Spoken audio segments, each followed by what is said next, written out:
딸아, 내가 남긴 건 시간이 아니라 우리가 잃어버린 사랑이었다. 오르골 소리가 들립니다. 딸랑딸랑. 작은 상자를 여는 순간 숨이 멎었어요. 그 안에는 시간이 들어 있었거든요. 지훈이가 숨겨왔던 모든 시간들이. 지금부터 들려드릴 이야기는 성공한 딸을 둔 한 어머니가 타임캡슐을 통해 딸의 진짜 마음을 알게 된 이야기입니다. 제 이름은 최미경이고 올해 62입니다.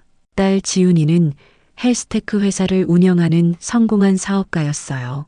38살에 이미 업계에서 알아주는 CEO였죠. 하지만 성공한 딸과 저 사이에는 묘한 거리가 있었어요. 언제부터인가 연락이 뜸해졌거든요. 매일 아침 조용한 식탁에서 혼자 밥을 먹으면서 생각했어요. 지훈이는 지금 뭘 하고 있을까? 바쁘겠지. 성공한 사람은 다 바쁘잖아요. 메신저 창을 열면 지훈이와의 대화가 보였어요. 마지막 메시지는 한 달 전이었어요. 엄마, 잘 지내세요.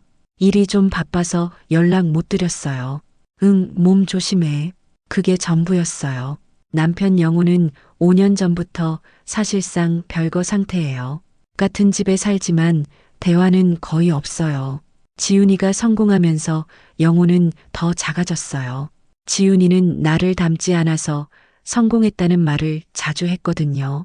저는 요양원에서 아르바이트를 했어요. 생활비도 벌고 시간도 보낼 수 있어서 좋았어요. 어르신들을 돌보면서 내 딸은 성공했다는 이야기를 자주 했어요. 자랑스러웠거든요. 그런데 동시에 섭섭하기도 했어요. 성공한 딸이지만 엄마인 저와는 점점 멀어지고 있었으니까요. 아직은 때가 아니야. 지훈이가 좀 더 안정되면 연락이 올 거야. 스스로를 위로했어요. 그런데 그날 모든 게 바뀌었어요. 새벽 3시에 전화가 왔어요. 외국 번호였어요. 최미경 님이시죠? 한지훈 대표의 어머님. 그 순간부터 세상이 무너지기 시작했어요. 교통사고였습니다. 현지 병원에서 최선을 다했지만 지훈이가 해외 출장 중에 교통사고로 세상을 떠났다는 거였어요. 며칠 후 장례식장에서 많은 사람들이 와서 조문했어요. 대표님의 큰 뜻, 저희가 이어받겠습니다. 정말 훌륭한 분이셨어요. 회사를 위해 마지막까지 일하시다가 사람들의 말이 제 귀에는 빗말처럼 들렸어요. 그들이 아는 지훈이와 제가 아는 지훈이는 달랐거든요. 아니, 제가 지훈이를 정말 알고 있었나 싶었어요. 장례를 치르고 유품을 정리하던 중에 이상한 걸 발견했어요. 지훈이 책상 서랍 깊숙한 곳에서 오르골 상자가 나온 거예요. 그리고 도서관 설계 스케치가 들어있는 폴더도 있었어요. 도서관? 지훈이가 왜 도서관 설계를? 이상했어요. 지훈이는 IT 사업을 하는 사람인데 왜 도서관 설계 스케치를 가지고 있었을까요? 오르골 상자는 예뻤어요. 나무로 만들어진 작은 상자인데 위에 태엽이 달려 있었어요. 그리고 상자에 작은 자물쇠가 걸려 있었죠. 상자를 흔들어 보니 뭔가 들어있는 소리가 났어요. 하지만 자물쇠 때문에 열 수 없었어요. 태엽을 돌려봤어요. 오르골 소리가 나면서 자물쇠가 스르르 열렸어요. 그 안에는 일기장이 들어 있었어요. 표지에 타임캡슐이라고 지훈이 글씨로 적혀 있었어요. 그리고 리본이 3개 끼워져 있었어요. 각각 다른 색깔이었죠. 첫 번째 페이지를 펼쳤어요. 엄마에게. 이 타임캡슐은 내가 말하지 못했던 시간들입니다. 엄마가 보고 싶어요. 첫 번째 리본을 뽑았어요. 파란색 리본이었죠. 갑자기 주변이 흐릿해지면서 다른 곳에 있는 느낌이 들었어요. 중학교 3학년 지훈이의 방이었어요. 늦은 밤이었죠. 지훈이가 책상에 앉아서 뭔가를 쓰고 있었어요. 저는 마치 유령처럼 그 방에 있었어요. 지훈이는 저를 볼 수 없었지만 저는 모든 걸 볼 수 있었어요. 지훈이가 쓰고 있는 건 소설이었어요. 두꺼운 공책에 빼곡하게 써내려간 글들. 그때 기억이 났어요. 그날 제가 지훈이에게 했던 말이 지훈아, 소설 쓰는 건 취미로 하고 현실적인 공부를 해야 해. 작가는 먹고 살기 어려워. 그 말을 들은 지훈이가 어떻게 했는지 지금 보고 있는 거였어요. 지훈이가 공책을 덮더니 서랍 깊숙한 곳에 숨겼어요. 그리고 한참을 멍하니 앉아 있었어요. 엄마가 맞아. 현실적으로 생각해야지. 지훈이가 혼잣말을 했어요. 하지만 그 목소리에는 아쉬움이 가득했어요. 그날 밤 지훈이는 자신의 꿈을 포기했던 거예요. 제 한마디 때문에. 시간이 다시 흐르더니 현재로 돌아왔어요. 가슴이 아팠어요. 그날 제 한마디가 아이의 밤을 그렇게 길게 만들었구나 싶어서요. 지훈이가 숨긴 꿈부터 찾아야겠다. 지훈이 방을 다시 뒤져봤어요. 그리고 정말로 찾았어요. 서랍 깊숙한 곳에서 오래된 공책들이 나왔어요. 중학교 때부터 고등학교 때까지 쓴 소설들이었어요. 정말 잘 썼더라고요. 상상력도 풍부하고 문장도 아름다웠어요. 내가 이 아이의 꿈을 꺾었구나. 미안했어요. 정말 미안했어요. 두 번째 리본은 빨간색이었어요. 다시 시간 여행이 시작됐어요. 이번에는 대학생 지훈이었어요. 새벽 편의점이었어요. 지훈이가 아르바이트를 하고 있었어요. 어서 오세요. 피곤한 목소리로 인사하는 지훈이. 시계를 보니 새벽 3시였어요. 아르바이트가 끝나고 집에 온 지훈이가 책상에 앉았어요. 등록금 고지서가 놓여 있었어요. 지훈이가 계산기를 두드렸어요. 아르바이트비와 등록금을 계산하고 있는 거였어요. 부족하네. 지훈이가 한숨을 쉬었어요. 그때 지훈이가 휴대폰을 집어들었어요. 저에게 전화를 걸려고 하는 것 같았어요. 엄마. 지훈이가 제 번호를 누르려다가 멈췄어요. 아니야. 엄마한테 걱정 끼치면 안 돼. 지훈이가 전화를 끊었어요. 그리고 문자를 쓰기 시작했어요. 엄마, 나도 가끔 안아줘. 힘들어. 하지만 그 문자도 보내지 않았어요. 지우고 다시 썼어요. 엄마, 잘 지내요. 저도 잘 지내고 있어요. 그것도 지우고 결국 아무것도 보내지 않았어요. 지훈이가 책상에 엎드려서 울었어요. 조용히 소리 내지 않고 다시 현재로 돌아왔어요. 눈물이 났어요. 그때 지훈이가 얼마나 힘들었을지. 그런데 저는 전혀 몰랐어요. 지훈이는 항상 괜찮다고만 했거든요. 엄마, 걱정 마세요. 저 잘 지내고 있어요. 그게 다 거짓말이었어요. 저를 걱정시키지 않으려고 한 거짓말이었어요.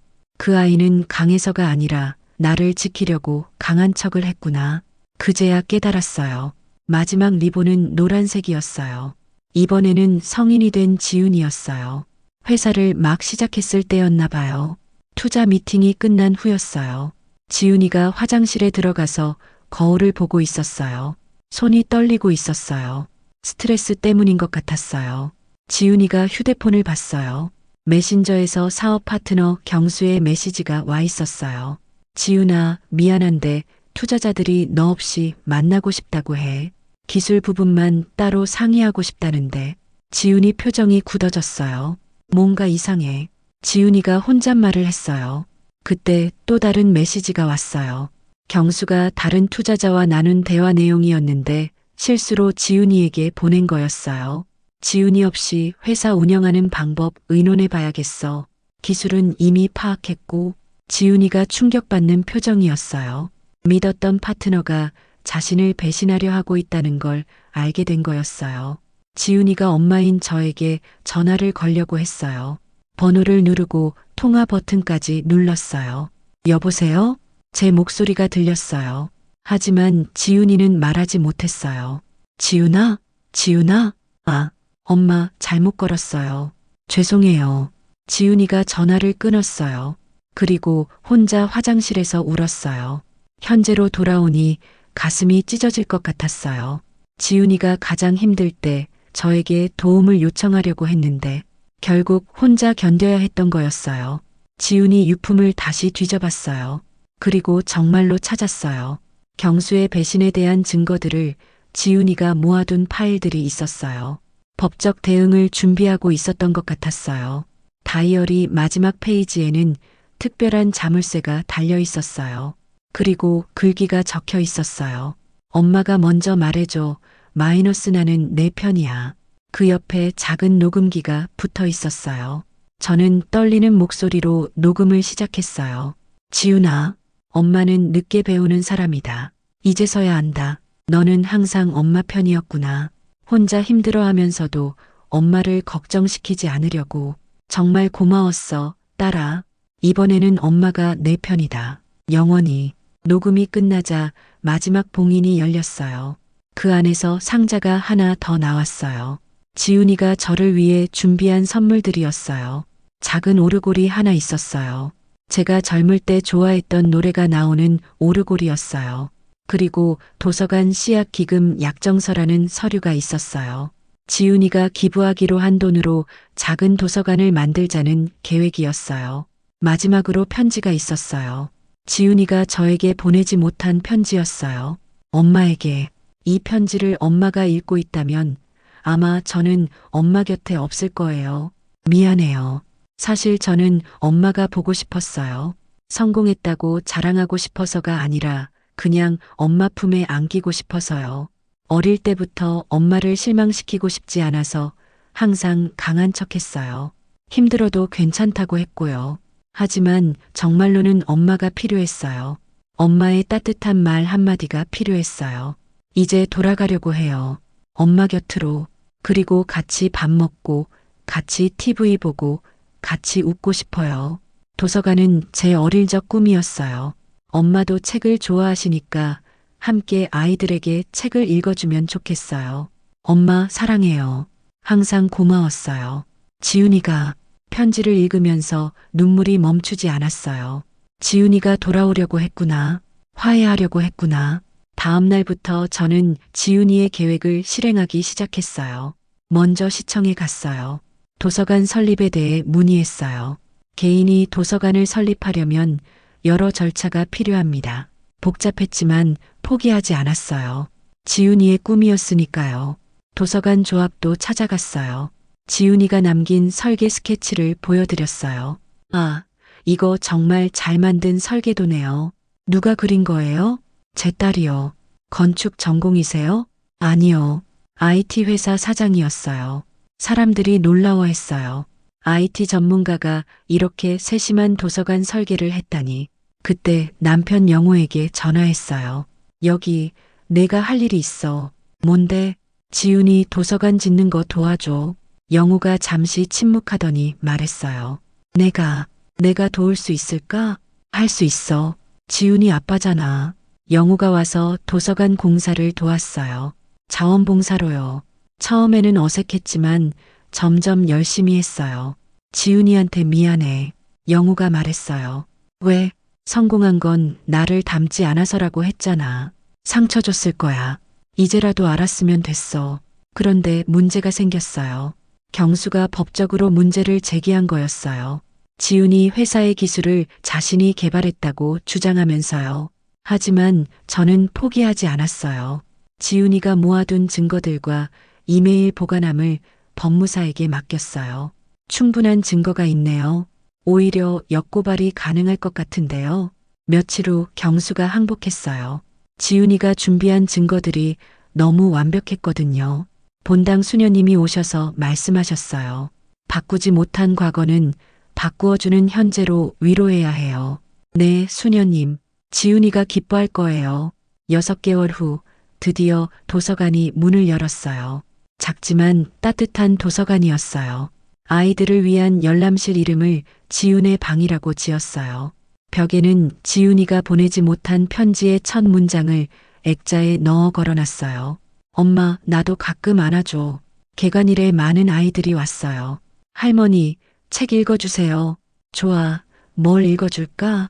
아이들에게 동화책을 읽어주는 제 목소리가 도서관에 울려 퍼졌어요. 옛날 옛적에 한 아이가 제가 읽어주는 동화를 들으며 오르골 같은 선율을 흥얼거렸어요. 지훈이가 어릴 때 즐겨 부르던 그 노래였어요. 그 순간 지훈이가 곁에 있는 것 같았어요.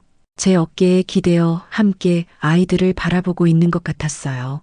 지훈아, 엄마가 이제 알겠어. 내가 왜 이 도서관을 꿈꿨는지. 지훈이는 혼자였어요. 늘 혼자 견뎌야 했어요. 그래서 같은 마음을 가진 아이들을 위한 공간을 만들고 싶었던 거겠죠. 여기서는 아무도 혼자가 아니에요. 책을 통해 연결되고 이야기를 통해 위로받을 수 있어요. 저녁에 도서관 문을 닫고 지훈이 사진 앞에 앉았어요. 지훈아, 오늘도 많은 아이들이 왔어. 내가 좋아했을 만한 아이들이야. 그리고 말이야, 엄마가 이제 내 마음을 알 것 같아. 늦었지만 지훈이 사진이 환하게 웃고 있는 것 같았어요. 타임캡슐은 시간을 되돌려주지 않았어요. 하지만 더 중요한 걸 해줬어요. 사랑이 다시 흐르게 해준 거예요. 과거는 바꿀 수 없어요. 하지만 현재는 바꿀 수 있어요. 미래도 바꿀 수 있고요. 지훈이가 남긴 사랑으로 새로운 이야기가 시작됐어요. 이 도서관에서 이 아이들과 함께 매일 밤 잠들기 전에 지훈이에게 말해요. 딸아, 오늘도 고마웠어. 내가 남긴 사랑으로 또 하루를 살았어. 시간은 되돌아가지 않았어요. 대신 다시 흐르기 시작했어요. 딸아, 내가 남긴 사랑으로. 지금까지 시청해 주셔서 감사합니다. 구독과 좋아요는 사랑입니다.